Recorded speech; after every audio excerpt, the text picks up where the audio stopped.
The champagne flutes caught the light, the way Simone Adeyemi had always believed beautiful things should catch light quietly, without asking anyone to look. She stood near the far edge of the venue, one hand loosely wrapped around a glass she had not touched in 40 minutes, watching the room the way she always watched rooms, carefully, from the outside of things. The annual Kang Group Autumn Cocktail event was held every October in the glass and steel atrium of the company's Seoul headquarters, and every October, Simone reminded herself that she had attended 4 of these in a row. 4 years of standing near the edges. 4 years of knowing every executive's name, every assistant's weakness, every unspoken hierarchy that made the catering staff invisible and the senior directors loud. She knew which board member allergic to shellfish always forgot to say so. She knew that the East elevator ran 30 seconds slower than the West. She knew that Director Shin took 3 sugars in his coffee and still asked for one in front of clients. Simone Adeyemi knew everything about this company, and almost nothing of it knew her back. That was the arrangement. That was what 4 years of excellent, invisible work looked like from the inside. She had made peace with it. Or she had told herself she had.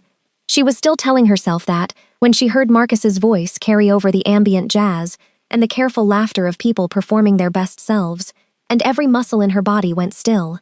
He was across the room, near the tall windows that looked out over the Han River. She could not see his face at first, only the back of his head, the familiar line of his shoulders inside a charcoal suit she did not recognize, which meant he had bought it after they stopped being together, which meant there had been enough time and enough money for a new suit, which meant he had moved on faster than she had counted on. She set her champagne glass down on a passing tray without looking at it. The woman beside him had her back to the room too, but she was taller than Simone and narrower, and she was laughing in a way that required throwing her head back, which required being certain you were beautiful enough that throwing your head back looked careless instead of desperate. Simone recognized that woman. Her name was Yerin Cho. She worked in mergers and acquisitions on the 14th floor. She had once asked Simone to print something for her, the way people ask vending machines for things, without looking up. Simone had printed it. Simone always printed things. She was halfway to the door before she understood she was moving. Not running. She would never run. But she was moving with the practiced, neutral walk of a woman who has trained herself not to show anything in rooms full of people whose opinions could carry. She would have made it. The door was 14 feet away, and the hallway beyond it was quiet.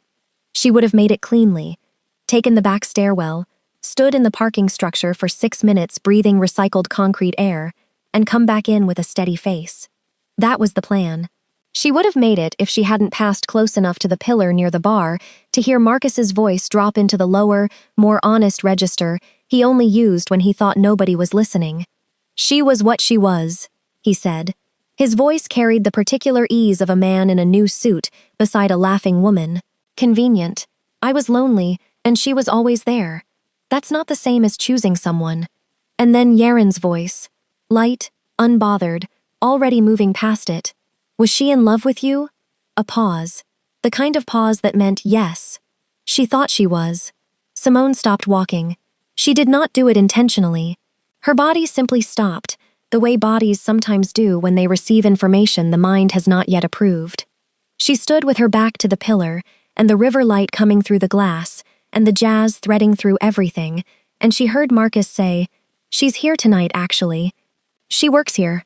Secretary or something." And Yerin said something Simone couldn't hear because the blood was too loud in her own ears. And then Marcus laughed, a low, amused sound, and said, "She'll be fine. She's good at disappearing." Good at disappearing, Simone breathed once. Then twice. She turned around and walked back the way she came, not toward the door anymore. She walked back into the center of the room because leaving now would mean he was right, and she could not afford to let him be right about her in a room full of people who already barely saw her. She picked up a fresh glass of champagne from a passing tray and stood near the window on the opposite side of the room and looked out at the Han River with the kind of stillness that took practice. Nobody looked at her. Nobody ever looked at her here. That was fine. That was always fine. It was fine until she felt, for the first time in 4 years, the precise and particular misery of being invisible, not because you lack presence, but because the people around you have simply decided not to look. She was still standing there, very still, when she became aware that someone was looking. Not conspicuously, not across the room. He was closer than she expected, standing maybe 8 feet to her left, near the edge of the same window, holding a glass he also was not drinking, and he was not looking at the river, he was looking at her. Kang Ji-won. She had prepared reports for his desk for 4 years. She had rearranged his schedule 11 times in the last fiscal quarter alone. She had sent flowers on behalf of his office to the funeral of his business partner's father. She had done every single one of these things without ever being in the same room as him for more than 90 seconds. Up close, he was quieter than she expected, which was strange because she had not expected anything. He was dressed simply for a man whose company occupied 30 floors of premium Seoul real estate. Dark suit. No tie. He wasn't performing anything. He was just standing there, looking at her with eyes that gave nothing away, and after a moment, he looked back at the river as if he had simply confirmed something. He did not speak. He did not smile. He moved away a few minutes later without acknowledging her at all, the way people move away when they were never really there in the first place. But Simone stood at the window long after he was gone, and something inside her that had been very still for a very long time shifted without warning into something else. Something quiet and decided and not afraid. She placed her champagne glass down on the windowsill, untouched. She pulled out her phone and opened the invitation that had been sitting in her inbox for 3 weeks. The Kang Group Annual Winter Gala, December 15th. Black tie. She had RSVP'd no. She changed it to yes. She put her phone back in her bag. Then she smoothed the front of her sensible blazer, the navy one she wore every Friday, because it was the nicest thing she owned, that still read as professional, and she walked out of the atrium with her spine perfectly straight, past Marcus without looking at him, past Yaren without slowing down, past everyone who had ever looked through her without seeing a single thing. Monday came the way Mondays always do in an office building, fluorescent and indifferent. Simone was at her desk by 8:15, which was 30 minutes before she was required to be there, which was something she had done every weekday for 4 years, because 30 minutes of quiet before the building filled with noise was the only way she knew how to prepare herself for a day of being useful to people who would not remember her name by Friday. Her workspace sat outside the executive suite on the 32nd floor. It was a desk built for function, which meant it held a monitor, a telephone, a planner open to the current week, and a small succulent she had carried up from home on a Tuesday morning 2 years ago, because the corner felt too empty, and nobody else was going to fix that. She was reviewing the CEO's Tuesday schedule when the elevator opened and Director Shin stepped out, already talking, phone to his ear, coat still on. He passed her desk without stopping, without looking. She handed him his Monday summary folder as he walked by, the one she prepared every Sunday evening and printed before he arrived, because if it wasn't in his hand by the time he reached his office, the morning compacted in ways that created problems for everyone. He took it without breaking stride. She went back to the calendar. She was 40 minutes into her morning when the door to the executive suite opened and Kang Ji-won walked out. This was unusual. The executive suite had its own private entry, and Kang Ji-won did not typically pass through the secretary floor unless something had pulled him in a direction he hadn't planned. He was on his phone, speaking in Korean, quiet enough that the words didn't carry, but he stopped. Right there, beside the small glass partition beside her desk, he stopped walking and stood with his back half turned to her while he finished the call. Simone kept typing. It was not difficult. She had spent 4 years in this building performing the specific competency of acting like powerful men were furniture. She was 3 sentences into an email when she heard him say, still in Korean, something she recognized as the name of a subsidiary company that had been quietly hemorrhaging value for 2 quarters. She knew this because she had flagged it in a footnote of a budget summary 6 weeks ago. A footnote that had clearly not been read by anyone because the situation had not changed. She kept typing. Kang Ji-won ended his call. There was a silence, the ordinary kind. The kind offices are full of. Then, the Sungho Media Holdings? She looked up. He was looking at the succulent. Pardon? The Sungho issue. He turned slightly, not fully facing her, as if he was still deciding whether this conversation was happening. The footnote in the Q3 summary. She set her hands in her lap. You read that. It was not a question. I read everything. His voice was level and low, and carried no performance in it whatsoever. The situation you outlined in that footnote has not been addressed. I'm aware. He looked at her then, fully, the same way he had looked at her from across the room on Friday night, like he was verifying something he had already suspected. Your name. Simone. Simone Adeyemi. He nodded once, the way people nod when they're storing information rather than acknowledging it socially. The report you referenced in that footnote. Produce a full version. Have it on my desk by Thursday. You'll have it Wednesday. Something moved in his expression. It was too small and too fast to name. He looked at the succulent one more time, which was a strange thing to do, and then he walked back through the executive suite door, and it closed behind him with the particular quiet of a door that costs more than most people's cars. Simone sat very still for a moment. Then she opened a new document on her screen and began to write the report she had already been mentally constructing for 6 weeks, because that was what she did with information that mattered to nobody until it suddenly mattered to someone. She did not let herself feel anything about the conversation beyond its practical dimensions. She was professional, she was composed, she was excellent at this. She was still telling herself that at 11:40, when Yerin Cho stepped off the elevator with a laptop bag over one arm and a coffee cup in the other hand, and walked to Simone's desk and said, without preamble, "Marcus said you two used to date." Simone kept her eyes on her screen. "Is there something I can help you with? I just wanted to make sure things aren't weird." Yerin's voice had the practiced lightness of someone who wanted things to be exactly as weird as they were, and was performing concern as cover. "We're colleagues," Simone said. "There's nothing weird." "Good." A pause. The kind that meant it wasn't done. "He mentioned you've been here a while. Secretary to the executive floor." She said secretary the way some people say it, with a small, deliberate lowering of the vowel. "Executive assistant," Simone said, still not looking up. "To the entire floor, yes." "Right." Yerin shifted the bag on her shoulder. "I'll see you around then. Have a good day." Simone listened to the heels cross the marble to the elevator. She did not watch her go. She saved the document she had been staring at for 3 minutes, without typing anything new. She pressed her palms flat against the desk surface for 5 seconds. Then she picked up her pen and went back to work. What she did not know, and would not find out for some time, was that Kang Jiwon's office had a narrow interior window that overlooked the secretary floor.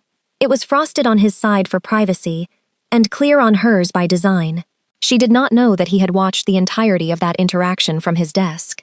She did not know that afterward he sat very still for a long moment and then wrote a single line in the margin of the document he was reading. She would not see what that line said until much later. That evening she stayed past 7, not because she had to, because the alternative was going home to an apartment that still felt shaped by someone else's absence and sitting with the specific loneliness that follows hearing your own story described by someone who never understood it. She preferred work. Work was honest about what it wanted from her. She was reorganizing a filing system that nobody had touched since the previous administrative quarter when she heard the elevator open and 2 members of the legal team pass through discussing a contract dispute in low, urgent voices. They passed her desk without acknowledgement. She listened without appearing to. One of them said the word liability in a tone that meant the word they actually meant was problem. She noted it. She noted everything. It was both her gift and her particular curse. This quality of attentiveness, this inability to be in a space without also reading it. She had once told Marcus that she was the kind of person who felt every room she walked into, and he had smiled and said that must be exhausting. He had meant it as observation. She had taken it as judgment, and the difference between those two things had taken her 3 years to name. She shut down her computer at 8. She gathered her bag and her coat, and she stood for a moment in the empty office with the city light coming through the tall windows, and she breathed it in, the particular piece of a space that has finished its performance for the day. She walked to the elevator. She pressed the button. She thought about Wednesday. She thought about a report she was already building in her head, section by section, structured around a problem she had understood since September. But it was there, quiet and deliberate as everything else about him. And that evening, when Simone stayed 2 hours past her shift to finish a briefing that Director Shin needed for Tuesday morning, a briefing she would not be credited for, she did not know that the light in the executive suite was still on. She assumed she was the last one there. She was not. She had not always been this careful with herself. There was a version of Simone Adeyemi that existed before all this, before Seoul, before the 32nd floor and the succulent, and the navy blazer she saved for Fridays. That version of Simone had been loud in the ways she now was not. She had laughed in restaurants without covering her mouth. She had sent texts at 2 in the morning that said things she actually meant. She had shown up to things early not to prepare, but because she was excited to be there. Her mother used to say that Simone had come into the world with every antenna up, that she felt the texture of other people's moods, the way other people felt weather. Her mother said this like it was a warning, like feeling too much was something to be careful about. She understood now that her mother had been right. She had met Marcus Webb in her second year at university in London, in the line for coffee at a library cafe, during a week when she had been surviving on 4 hours of sleep and the particular desperate optimism of a 22-year-old who believed in things without evidence. He had been studying economics. He had noticed her annotated copy of a novel she'd been reading between study sessions and asked about it with the casual, genuine curiosity of a man who had not yet decided to be impressed by things for social reasons. She had talked for 11 minutes about that novel, about why the secondary character was actually the emotional center, about the specific paragraph on page 214 that she had underlined 3 times. He had listened. Not performed listening, actually listened. That was what she had loved first, the quality of his attention. She should have understood then that attention is the most seductive and most temporary gift a person can give. They had dated for 4 years. She had followed him to Seoul when his firm offered him a transfer. She had applied for jobs here with the particular desperation of someone who had already made a decision and needed the practical world to cooperate. She had gotten the position at Kang Group because she was genuinely exceptional at the kind of work that keeps large organizations from falling apart at the seams. She had been good at the job from the first week. She had been less good at noticing that Marcus was beginning to experience Seoul differently than she was.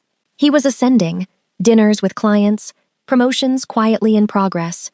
She was stabilizing, keeping his schedule, learning the city, making a home in an apartment that was technically in both their names, but felt increasingly like her project. She learned Korean faster than him. She knew the neighborhood better. She made friends with the woman at the dry cleaner, and the man at the corner market, and the security guard at their building, a gentle giant named Daesung, who always asked how she was and seemed to actually want to know. Marcus started coming home later, then less. Then one Tuesday evening in March, she had come home to find the apartment exactly as she had left it, his key on the kitchen counter with no note. Because Marcus Webb had never once in 4 years been the kind of man who would write a note if he could avoid the discomfort of language. She had sat on the kitchen floor for a while, not crying. She had cried earlier, in the office bathroom, with the tap running. By the time she got home, she was past crying and into the larger, quieter grief that doesn't perform itself for anyone. She had still gone to work the next day. She had still organized Director Shin's calendar. She had still printed and filed and prepared and anticipated and arrived 30 minutes early, because the work was the one thing that remained exactly what it claimed to be. The work did not leave notes. The work did not stop calling. The work was hers in the way that nothing else in her life in this city had fully become hers, and so she held it carefully and did it well and told herself that being excellent at a thing, even an invisible thing, was its own form of dignity. She was thinking about none of this. On the Wednesday morning, she delivered the Sungho media report to the executive floor. She had written it in 4 days, which meant she had eaten dinner at her desk twice and taken the bus home at 9 at night and woken up at 5 in the morning to check figures she had already checked. She had printed it bound and delivered it in a folder because loose pages suggested uncertainty, and Simone never presented uncertainty. She left it with the executive suite's inner secretary, a composed woman named Ms. Park, who had been in that room for 18 years and looked at Simone with the particular consideration of someone who sees more than she shows. "He asked for this specifically?" Ms. Park said. "He did." Ms. Park looked at the folder for a moment, then back at Simone. "I'll see that he gets it immediately." Simone thanked her and turned to go. She was almost at the elevator when Ms. Park said, quietly, to no one in particular, "He hasn't specifically requested anything from the support staff in 3 years." Simone pressed the elevator button. She thought about that in the car on the way down. She thought about a man who reads footnotes. She thought about a man who stands beside windows and looks at rivers and does not speak. She thought about the way his voice had said her name in the hallway, not as punctuation, not as performance, just as information collected and stored. She pressed her palms together in her lap on the elevator and looked at the floor numbers descending. She was not going to let herself feel anything about this. She was very decided about that. She was also, somewhere deeper than decision, already feeling it. Ndidi Okafor arrived on a Thursday evening with 2 suitcases and a bag of fried plantains and the specific kind of energy that makes small apartments feel full in ways that have nothing to do with furniture. She was Simone's oldest friend, which meant she was the person who knew the version of Simone that existed before the careful walk and the navy blazer and the practiced neutrality. She dropped the plantains on the counter, looked around the apartment for approximately 4 seconds and said, "You've organized this place like it belongs to a company." Simone was already putting the kettle on. "It's tidy. It's a museum. Simone, where are your things? My things are everywhere. Your things are in boxes." Dee moved to the bookshelf and ran a finger along the spines, reading titles. She was a full inch shorter than Simone, and proportioned differently, and she occupied every room she walked into as if she had personally signed the lease, which was a quality Simone had admired and occasionally envied for 22 years. "The silk scarf I sent you for your birthday. It's in the drawer. It should be on a chair somewhere, or a doorknob. Something human." Simone poured the tea and brought both mugs to the small table by the window. Outside, Seoul in November had gone gray and amber, the leaves mostly stripped from the trees along the boulevard, the evening foot traffic bundled and purposeful. She wrapped both hands around her mug. Dee sat down across from her and looked at her with the clear-eyed directness of someone who has decided to stop waiting.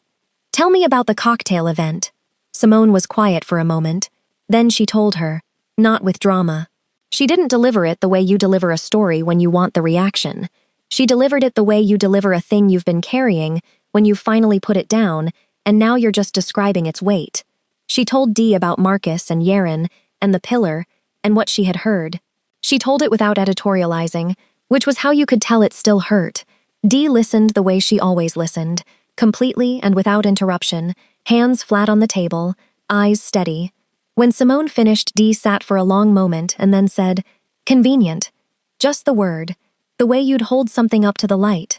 "He said convenient," Simone said. "Yes. And you're not furious?" "I'm past furious.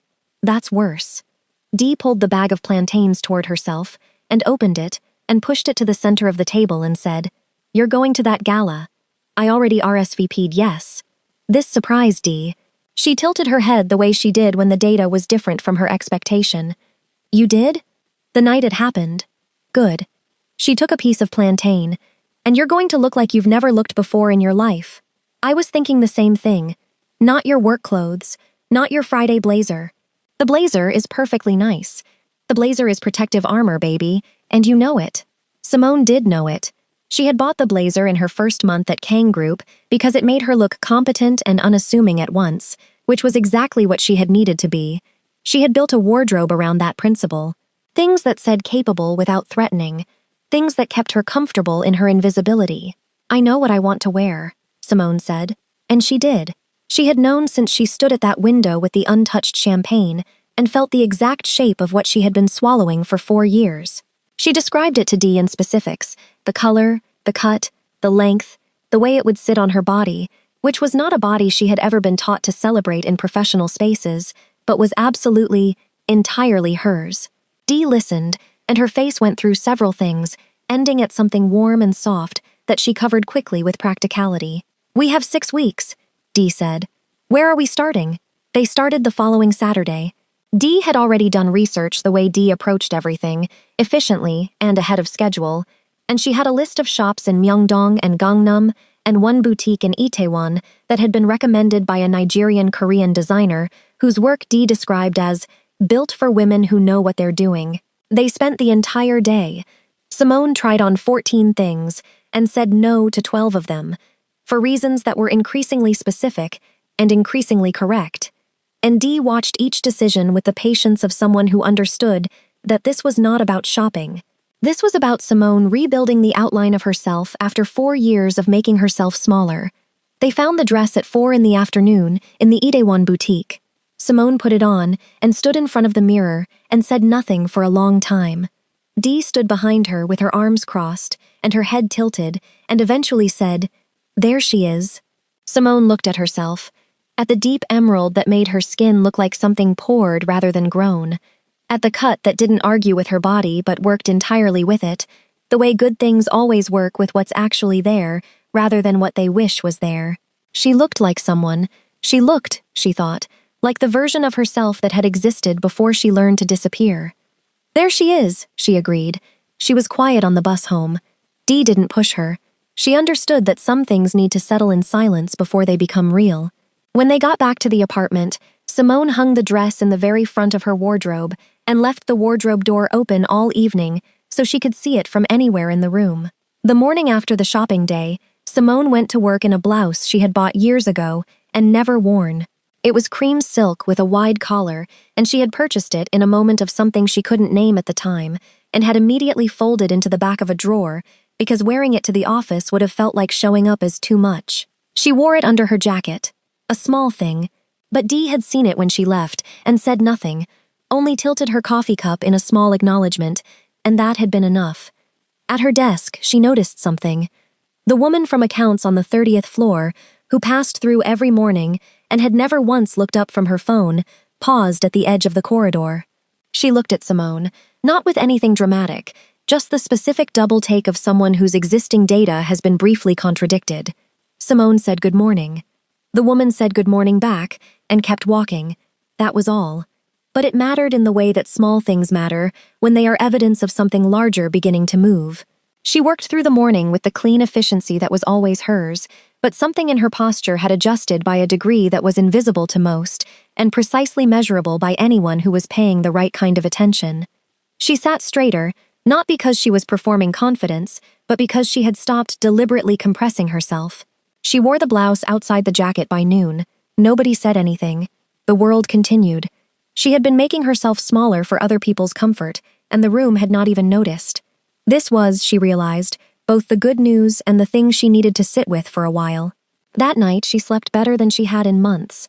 What she did not know was that 4 kilometers away, in a glass-walled office on the 32nd floor of Kang Group headquarters, a man was reading a 47-page report she had written and making more notes in the margin than he had made on any document in 3 years. The Friday after Dee arrived, Kang Ji-won did something he had not done in the 3 years since Simone Adeyemi had occupied the desk outside his floor. He looked her up in the company's HR system, not her contact file, her full record. She had been at Kang Group 4 years and 2 months. Her original contract was for an administrative support role at a mid-tier classification.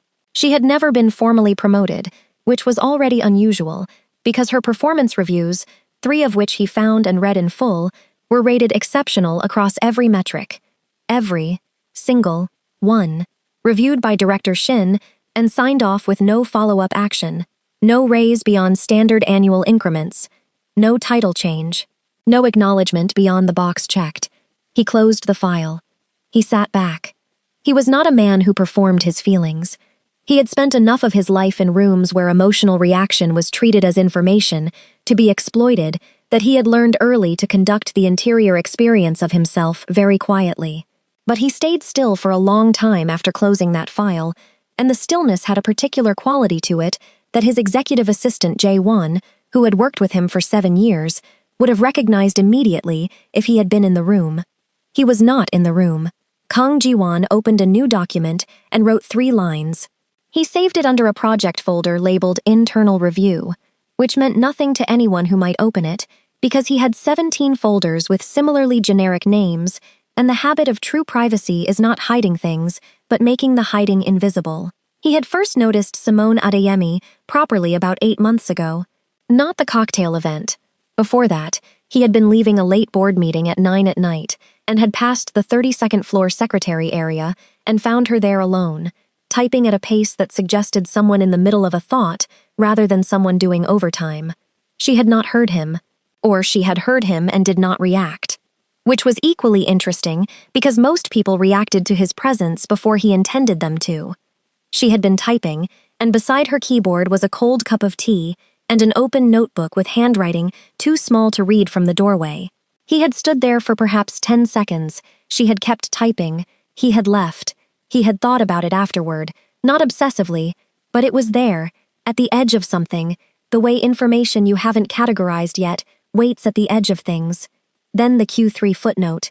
He had read it on a Sunday morning, the full budget summary, because he read everything himself, despite having 3 analysts whose job it was to distill these things for him, because the act of distilling always removed something he wanted to know about. The footnote was a paragraph, brisk, technical, but the logic was exact, and the implication was clear, and whoever had written it had clearly understood the broader structural problem that the main report had missed entirely. He had checked the document's metadata, Simone Adeyemi. He had read the footnote twice, then the cocktail event, then the hallway conversation, then the report she produced in 4 days that his head of corporate strategy had spent 6 weeks not producing. The report was not just thorough, it was intelligent in the specific way that comes from someone who has been watching a problem long enough to understand not just what is broken, but why the people responsible for fixing it have not yet fixed it. There was a line in the executive summary, 1 sentence, that identified the political hesitation inside the subsidiary's board structure that had paralyzed corrective action. He had underlined it. He had shown it to no one. He was not, he told himself on this particular Friday morning, doing anything about any of this. He was gathering information. That was what he did. He gathered information and processed it and made decisions carefully and without performance. He went down to the 32nd floor at 11 that morning under the pretext of needing a document from the physical archive room, which required passing her desk. She was on the phone. Her posture was excellent. Her voice, which he heard for the first time in a context outside direct conversation, was measured and warm in the particular way of someone who has learned to put other people at ease as a professional courtesy. She was solving a problem for whoever was on the other end. She was doing it with no record of credit anywhere. He collected the document from the archive room and stopped at the open communal area near the coffee station on the way back. He poured coffee he didn't need and stood there for a moment. When she finished the call, she didn't look up. She was writing something immediately, capturing whatever she'd just handled before the information could fade. He watched the way her hand moved across the page, the smallness and speed of the handwriting. He put his coffee down and walked back to the elevator. He pressed the button. He stood with his back straight and his hands still, the way he always stood, and he thought about a woman who stayed late on nights when the recognition would never come. He thought about a footnote that identified a problem nobody else had seen. He thought about the particular quality of a person who does excellent work inside silence.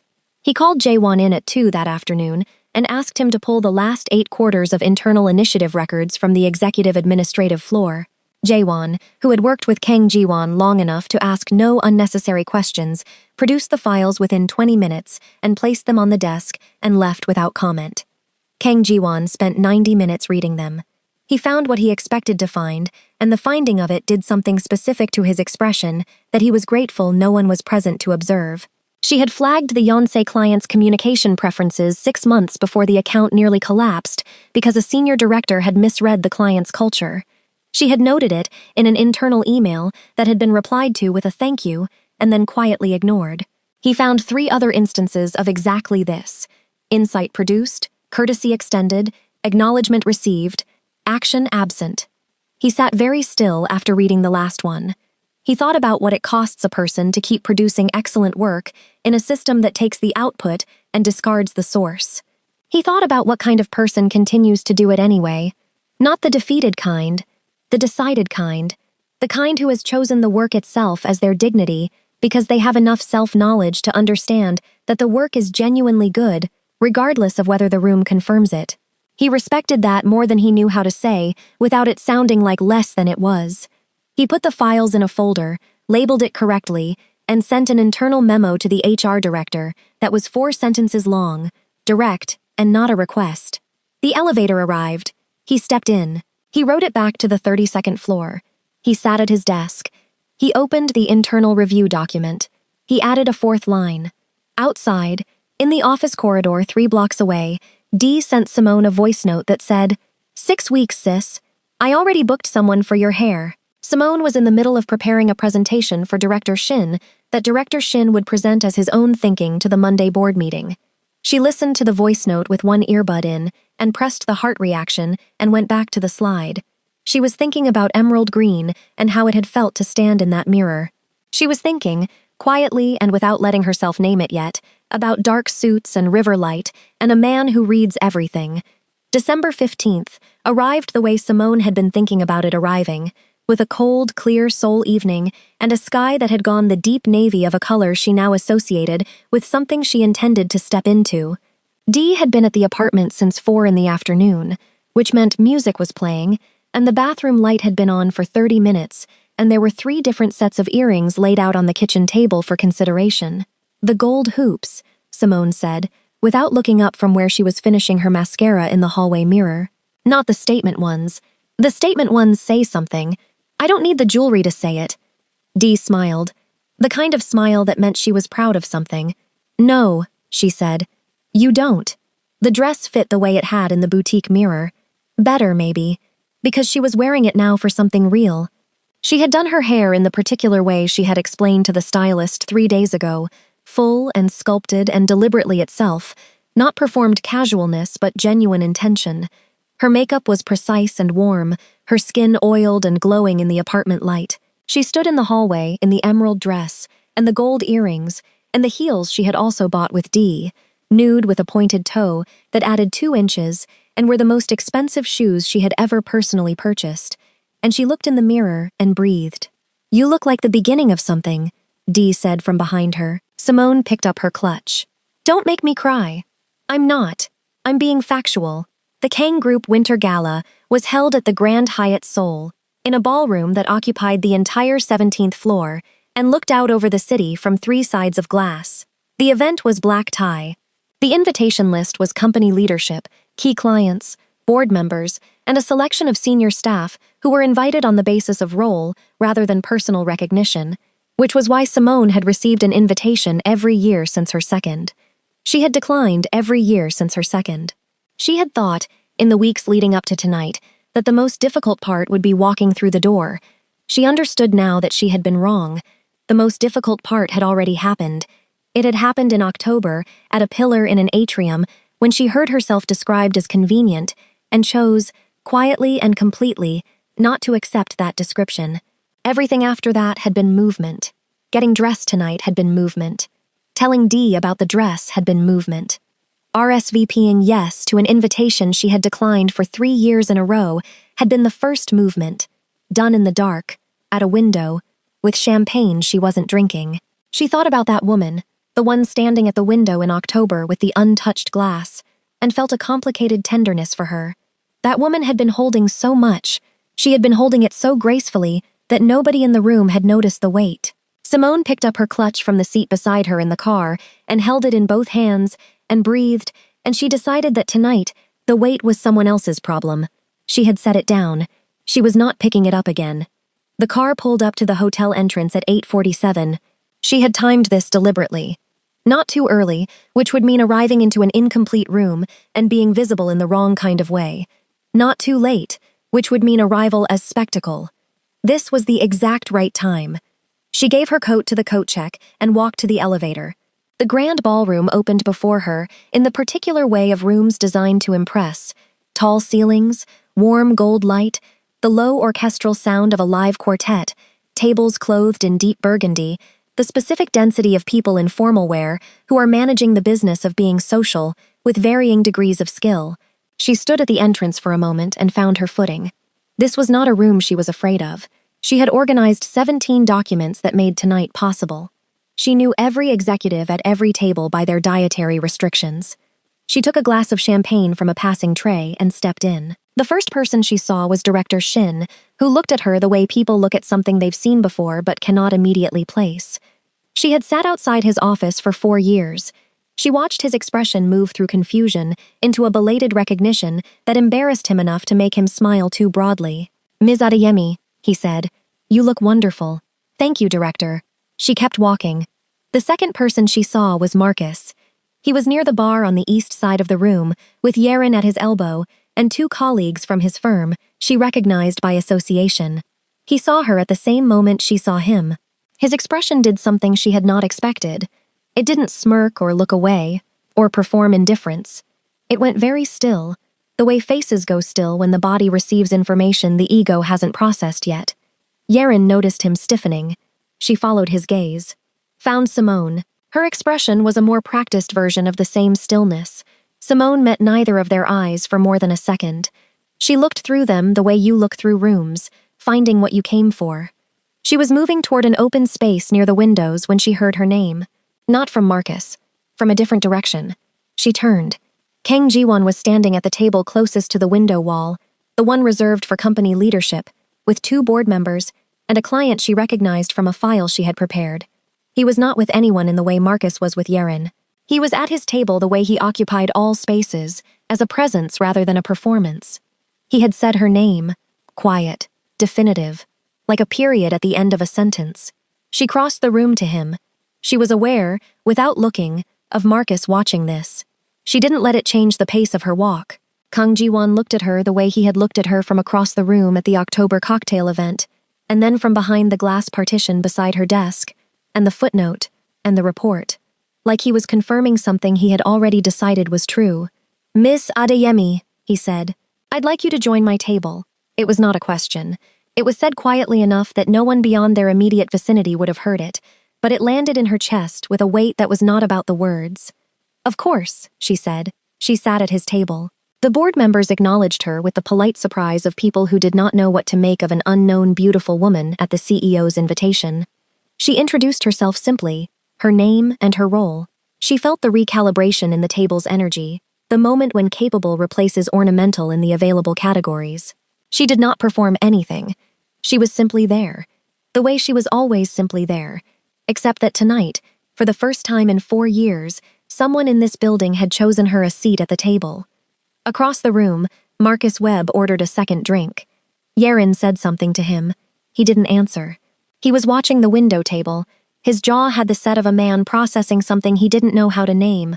The dinner service was impeccable in the way that only very expensive evenings manage, each course arriving at intervals that felt both inevitable and slightly suspended, as if time itself had dressed up for the occasion. Simone sat at Kang Ji-won's right, which was not where she had been directed, but where she had ended up after the seating adjustment that happened naturally when he moved his water glass 3 inches to the left to make room, and the board member who had been gesturing at the chair to Simone's right stepped back without being asked. She was aware of all of this as logistical information. She cataloged it the same way she cataloged everything, cleanly and without editorial. The conversation at the table moved through the familiar channels of high-level professional socializing, market conditions, and recent partnerships, and the careful angling of opinion around topics that mattered. She contributed twice, both times with single, specific observations that were accurate and well-timed, the kind of contributions that enter conversations like small stones entering still water, creating rings that take a moment to be seen. The second board member, a man named Director Che, who had the bearing of someone who had stopped trying to impress rooms a decade ago, looked at her with renewed attention after the second contribution and said, "Which division did you say you're in?" "Executive support," she said. 32nd floor. Director Che nodded slowly. "The way you nod when you're recalibrating." Kang Ji-won said nothing, but she noticed, from the corner of her attention, that he had set down his fork. He was listening to her, the way he listened to things that mattered to him, like he was saving it. The trouble arrived at 9:40. She had been tracking Marcus from her peripheral awareness all evening, the way you track something you've decided you're not afraid of anymore, but are still not foolish enough to ignore. He had been at the bar for most of the past hour, and the particular confidence of a man who has had 2 drinks and is nursing the conviction that he is owed something has its own recognizable walk. He walked toward her table. She felt him before she saw him, not in a romantic way, in the way you feel weather.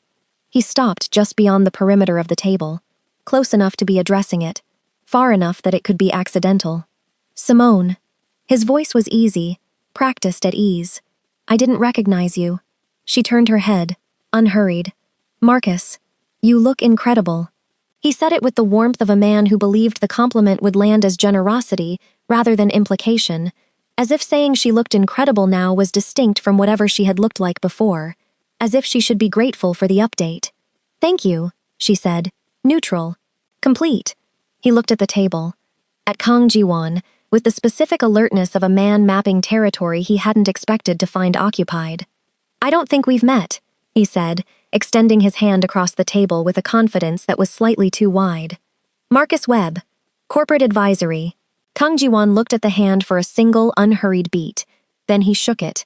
One motion, brief. "Kang Ji-won," he said only that. Not the title, not the company, Just the name, in the tone of a man who has never needed the additional information to clarify his position in a room. Marcus held the handshake slightly longer than he should have, which meant he had felt something in that exchange that he was trying to recover from by extending contact. He released it and smiled the confident smile. "Simone and I go way back," he said, to the table, to Kang Ji-won, to the specific audience of anyone who would assign him significance by association with her. "Do you?" Kang Ji-won did not say it as a question. He said it the way you say a thing you already knew and found less interesting than the person delivering it assumed you would. Marcus's smile held. Barely. He turned back to Simone. "We should catch up sometime. Grab coffee." She looked at him. She had been waiting to look at him directly all evening. Not with anger, not with the collapsed grief of someone who still cared. With the clear, unhurried gaze of a woman who has finally finished grieving something and has the receipts. "I don't think so," she said. Not unkindly. That was important to her. That it not be unkind. Unkind would mean he still had the power to make her react. "But have a good evening." The silence that followed lasted approximately 3 seconds. 3 seconds is not a long time in most contexts.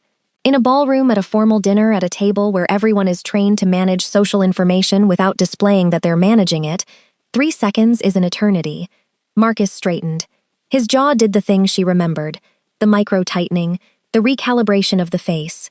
He looked once more at Kang Ji-won, found nothing useful there, said, "Right, you too," and walked back toward the bar with the careful stride of a man, making retreat look like intention.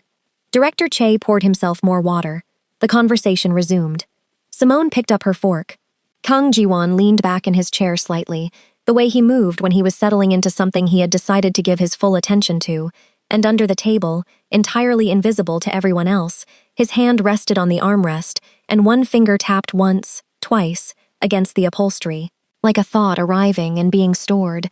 After dinner, during the open floor period, when the quartet shifted into something slower, and several tables had dissolved into standing clusters, Simone stepped out to the terrace. The door to the outdoor space was heavy glass, and the Seoul night was cold but clear, the city lit below with the particular brilliance that Seoul put on in winter, as though it knew you needed the reminder of beauty. She stood at the railing with her clutch in both hands, and she breathed for the first time all evening in a way that was not managed. She was out there for perhaps 4 minutes when she heard the door behind her. She knew the quality of the sound before she turned, not the sound of the door, the particular quality of silence that followed it. Some people's silences have a texture. His had the texture of something that knows it doesn't need to announce itself. Kang Ji-won stood near the door with his jacket still on, and his hands in his pockets, and he looked at the city the same way he had looked at the river in October. Like the looking itself was the point. "You didn't have to come out here," Simone said. "I know." He stayed where he was for a moment. Then he walked to the railing, 2 feet from where she stood, and also looked at the city. The cold was real, but not unbearable. The light below them was warm and enormous. "He's wrong," Kang Ji-won said. She did not pretend not to know what he was referring to. "Which part?" "All of it." He said it without looking at her.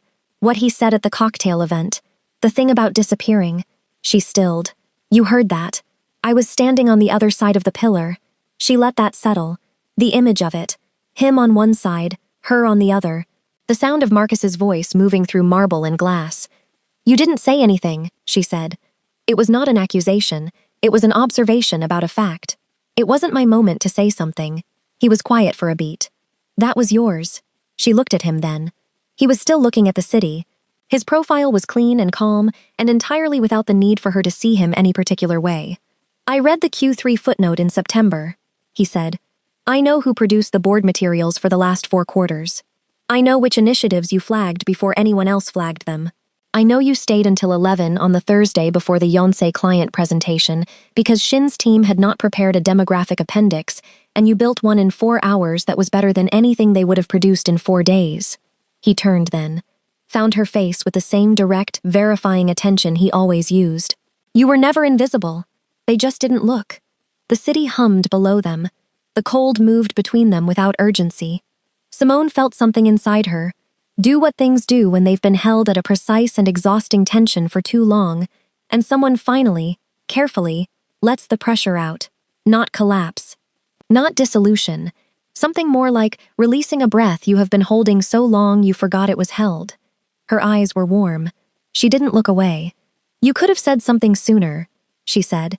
The corner of his mouth moved, the closest to a smile she had seen from him. You're saying something now, he said.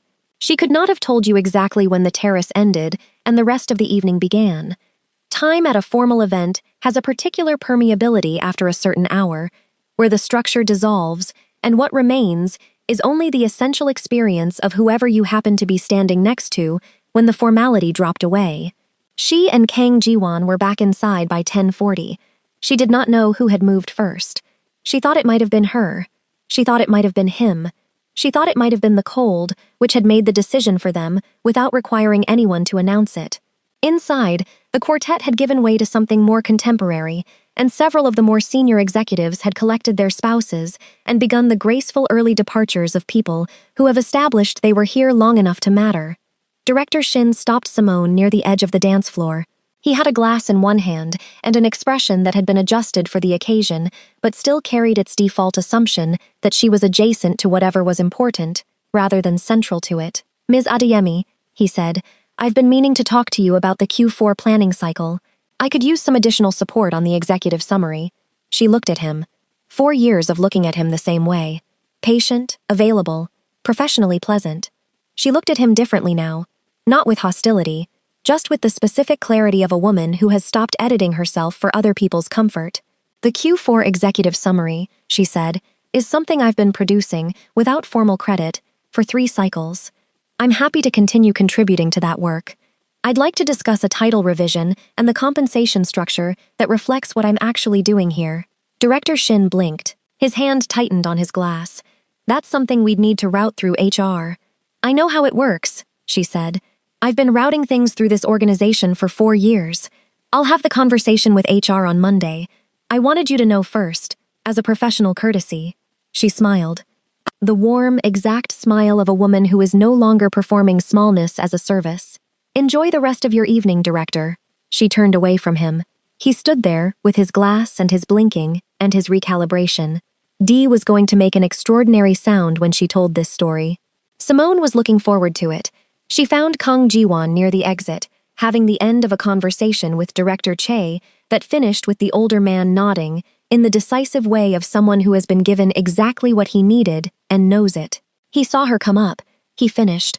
Director Che departed. They stood at the edge of the room, and the quiet that had been following them all evening settled back around them like something that had learned their perimeter. Director Shin, she said, I told him I'll be requesting a formal review of my title and compensation Monday morning. Something shifted in Kang Ji-won's expression. Not surprise. The other thing. Monday, he said. I'll tell you now, since we're here. She looked at him steadily. I reviewed your personnel file last month. There was a silence in which she processed several things simultaneously. The fact that he had done this, the fact that he was telling her, and the fact that his voice carried no apology in it. Only the clean, direct register of a man delivering accurate information. I know the value of what you produce, he said. I should have acted on that before tonight. I didn't. That's a failure of attention on my part, and I won't make it the same way twice. She tilted her head slightly. Are you apologizing? I'm stating a fact. I also intend to fix it. You don't have to fix anything on my behalf. I know. He looked at her. I'd like to, regardless. The ballroom was thinning now, the city below them brilliant and indifferent, the quartet packing their instruments with the methodical care of people for whom beauty is also labor. Simone stood in her emerald dress in the warm gold light of a room she had spent 4 years preparing logistics for and had never once sat inside as someone who was simply allowed to be there, and she felt the evening arrange itself around that fact with the quiet rightness of something coming finally into its correct position. I know you read everything, she said. I do.